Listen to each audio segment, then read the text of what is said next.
Il est de jour où le soleil se lève et où il s'obstine à rester caché derrière de épais nuages pâles. Triste, boudeur et nonchalant, accroché à batailler contre le vent de la nouvelle saison des hirondelles et des pigeons voyageurs qui ne demandent rien d'autre que de miettes de pain,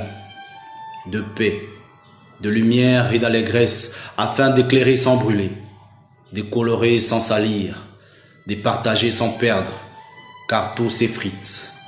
et se perd depuis un moment. La terre avait longtemps attendu la venue du fils de la lune,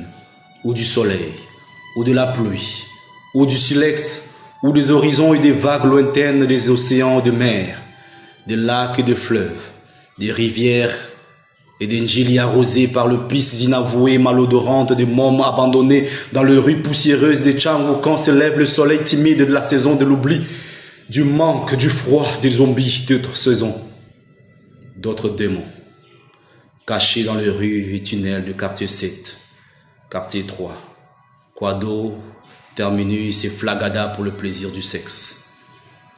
On avait commencé à chanter les mélodies capricieuses d'une ville impitoyable qui refusait de célébrer la vie, préférant la rage de la mort des cadavres déjà morts, des mouches tétées, des anophèles en quête de liquide rougeoyant, des bribes de sang léchés et abandonnés à tutoyer le ciel déjà ivre de ses macabées en putréfaction, ciel noir des poussières, des vacarmes silencieux, des cris et aboiements de courteaux immolés pour le dernier sacrifice. Alino avait fait sa dernière prière, sous la soif impudique de ses bourreaux en phallus, yeux ivres rouges des crachats venimés de Baramoto et Muchuda, dieu des Bringende et sorciers des nuits tumultueuses des noctambules de Pakajuma, des Sayo Udaso, sa force publique dans le méandre de cours et tribunaux de pisse à en finir et des spermes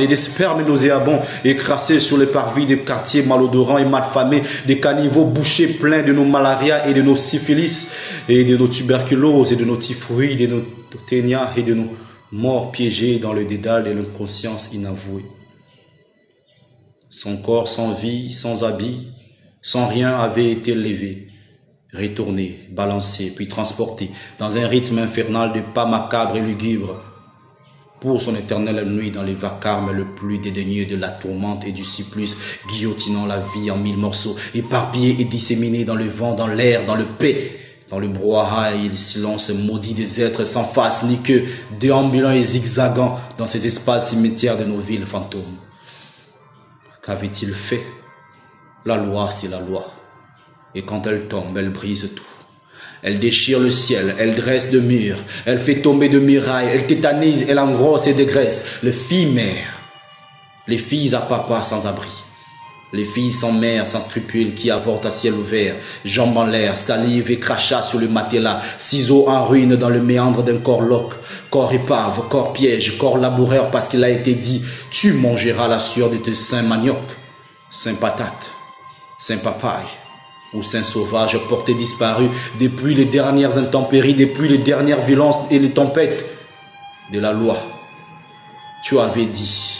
tu avais osé toucher à l'intouchable, manger l'immangeable, goûter aux fruits défendus et à l'arbre protégé. Alino avait osé mater le sang piment des Blandines, sans ni touche de la reine mère, pénétrer l'enfer rythmique des Bringende, zone interdite et parcelle à ne jamais vendre du général Kirima, fils unique des Baramoto, chef des Mbinga du quartier 3, les Nidja du quartier 7, les Bolaïma du Mar. Ouf.